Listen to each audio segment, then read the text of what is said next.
Hi there, it's Sam from Pekin Public Library. I'm here today with you for First Chapter Fridays. Every Friday, I will share a recording of myself reading a chapter of a book to you.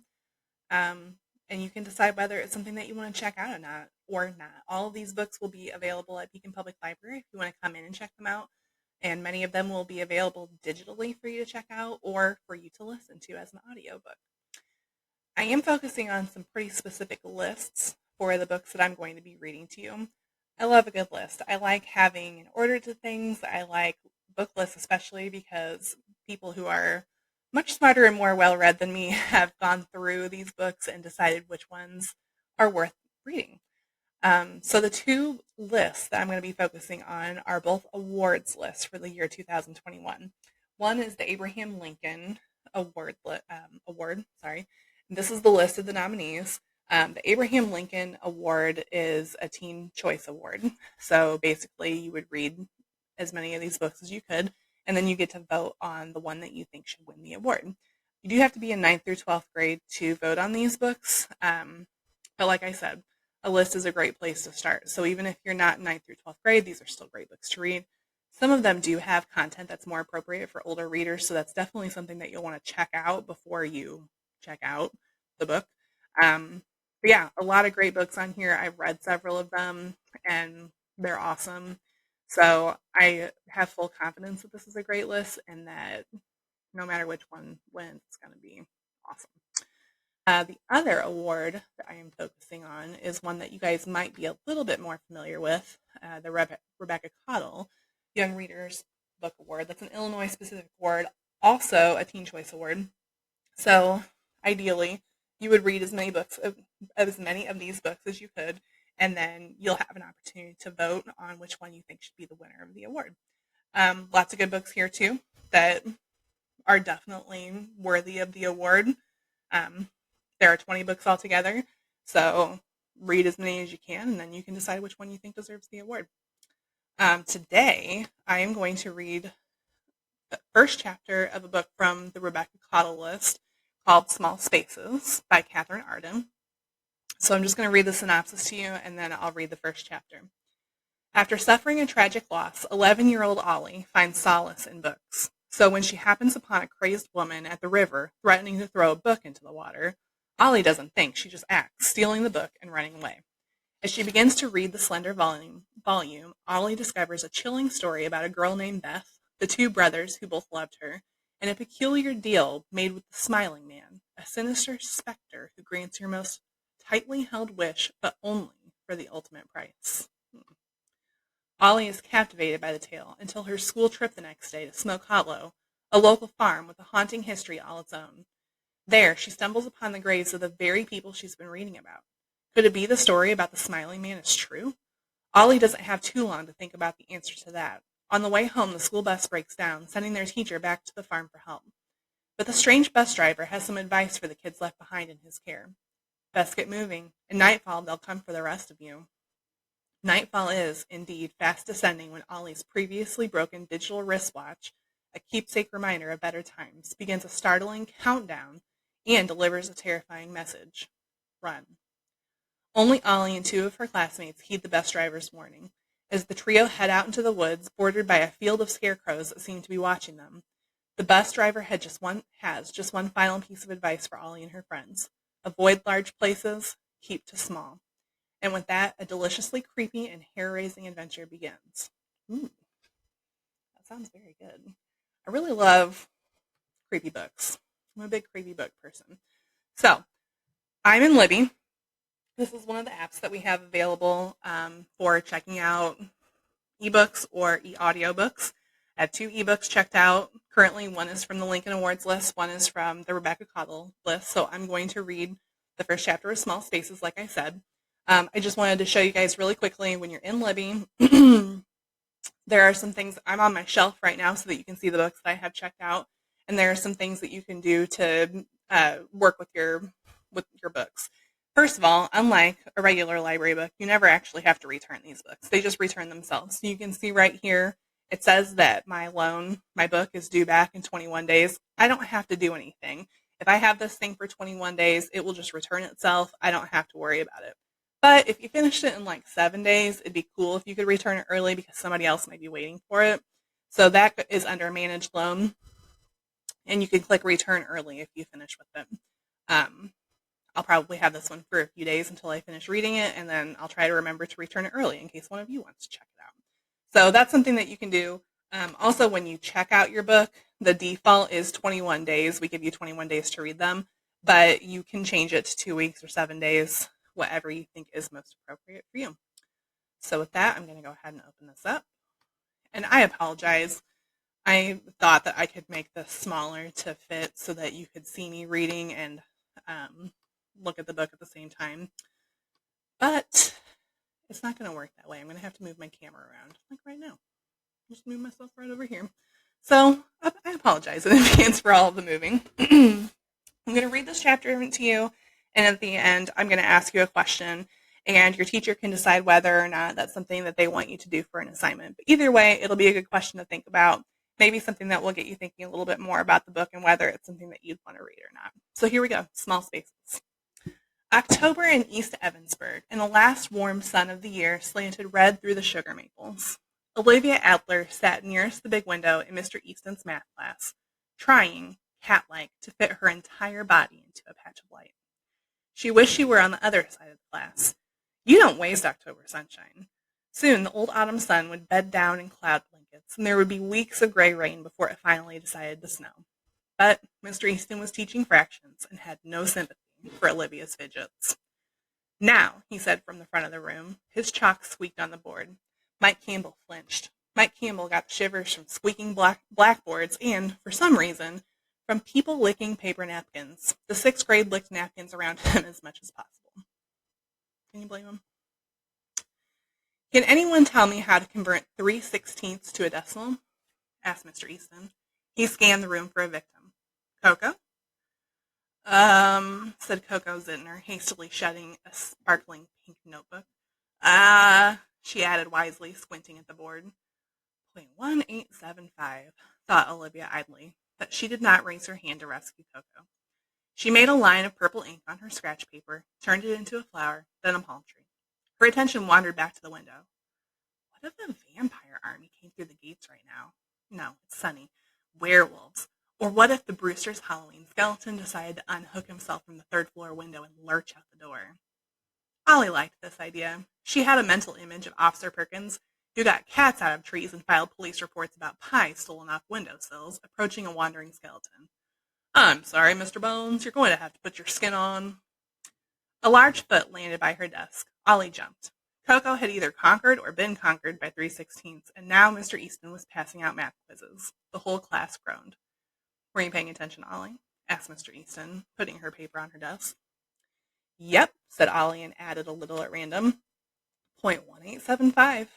Mr. Bones had failed to appear. Lazy skeleton. He could have at least gotten them out of their math quiz. Mr. Easton looked unconvinced, but moved on. Ollie eyed her quiz. Please convert 9/8 to a decimal. Right. Ollie didn't use a calculator or scratch paper.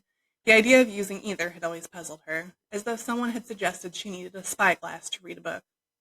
She scribbled answers as fast as her pencil could write, put her quiz on Mr. Easton's desk, and waited, half out of her seat, for the bell to ring. Before the ringing had died away, Ollie seized her bag, inserted a crumpled heap of would-be homework, stowed a novel, and bolted for the door. She'd almost made it out when a voice behind her said, Ollie? Ollie stopped. Lily Mayhew and Jenna Gurman nearly tripped over her. Then the whole class was going around her like she was a rock in a river. Ollie trudged back to Mr. Easton's desk. Why me? She wondered irritably. Bill Greenblatt had spent the last hour picking his nose and sticking boogers to the seat in front of him. Lily had hacked her big sister's phone and screenshot some texts Annabelle had sent her boyfriend. The entire 6th grade had been giggling over them all day, and Mr. Easton wanted to talk to her? Ollie stopped in front of the teacher's desk. Yes? I turned in my quiz and everything, so... Mr. Easton had a wide mouth and a large nose that drooped over his upper lip. A neatly trimmed mustache took up the tiny bit of remaining space. Usually he looked like a friendly walrus. Now he looked impatient. Your quiz is letter perfect, as you know, Ollie, he said. No complaints on that score. Ollie knew that. She waited.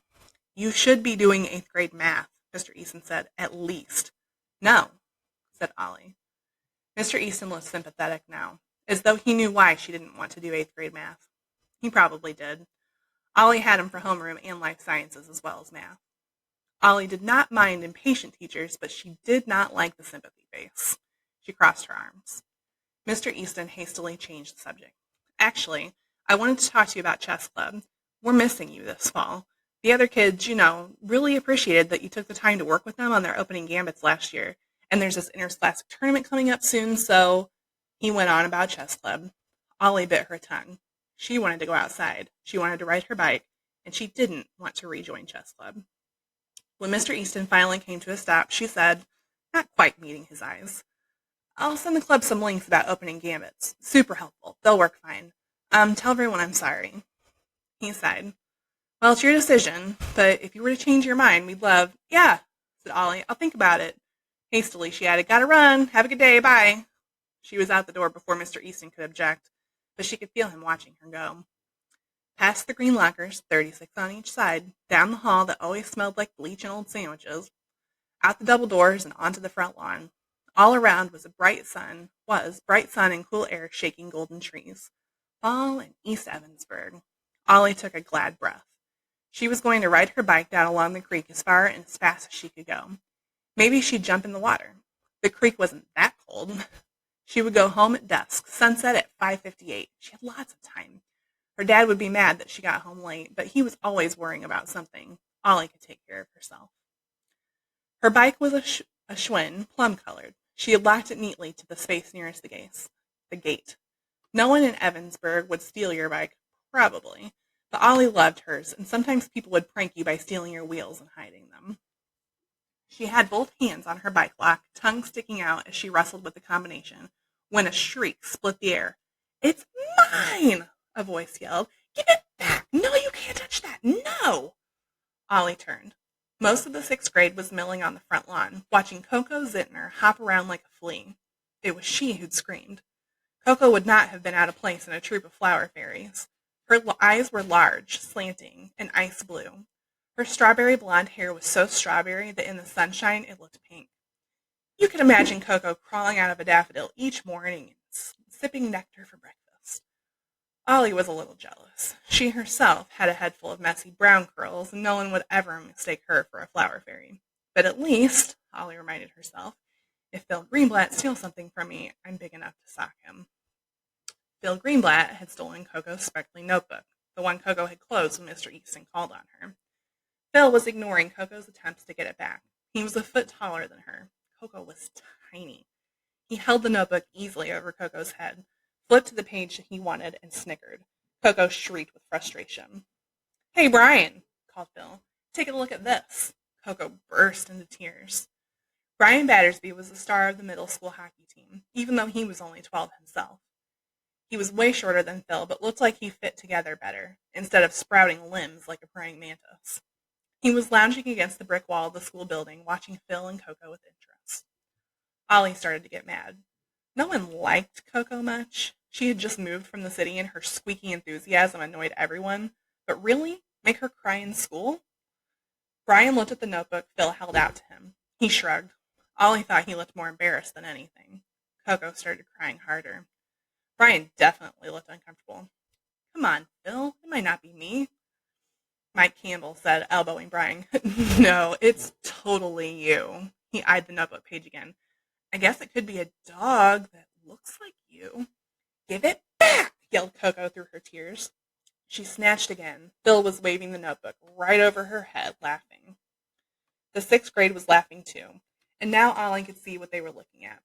It was a picture, a good picture Coco could really draw, of Brian and Coco's faces nestled together with a heart around them.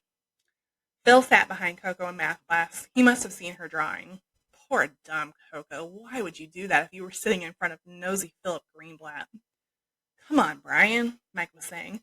Don't you want to go out with hot Coco here?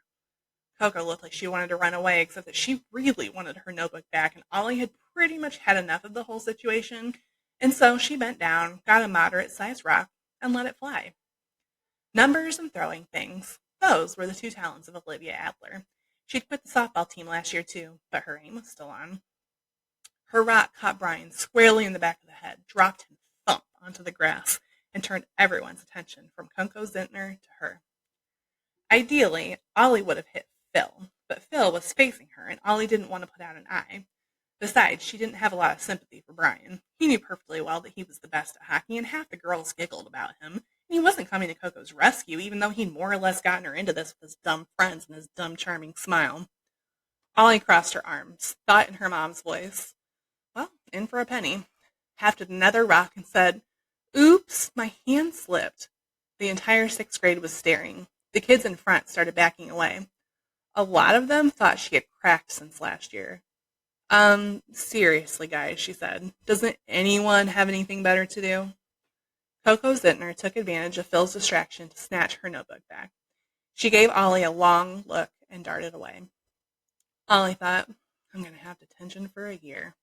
And then Brian got up, spitting out dirt, and said, "That was a pretty good throw." The noise began. Miss Mountain, that day's lawn monitor, finally noticed the commotion. "Now," she said, hurrying over. Now. Miss Mountain was the librarian, and she was not the best lawn monitor.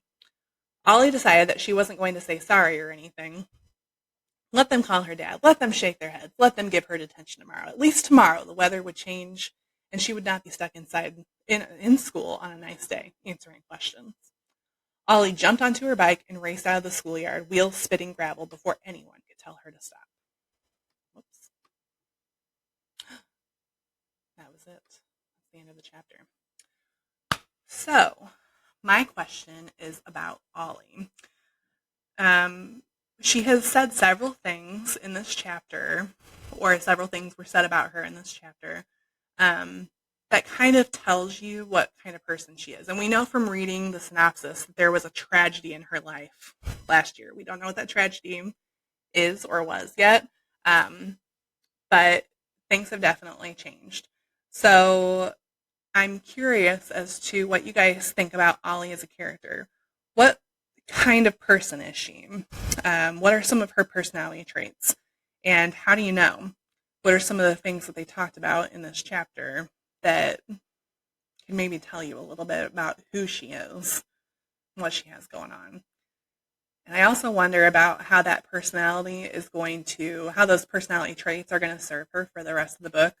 Like when they go on that field trip and she gets off the bus and runs away. I'm just wondering how her personality is going to work in that kind of situation and kind of a scary situation. So your teachers can decide whether that is something that they want you to answer for homework or not. But that's kind of what I'm wondering. What kind of person is Ollie? And how do you know? What are some clues that they gave you in this chapter that kind of tell you the sort of person that she is? And that's all for this Friday's First Chapter Friday. Next Friday, I'll be back with another book and another question. And I'll see you guys then. Bye.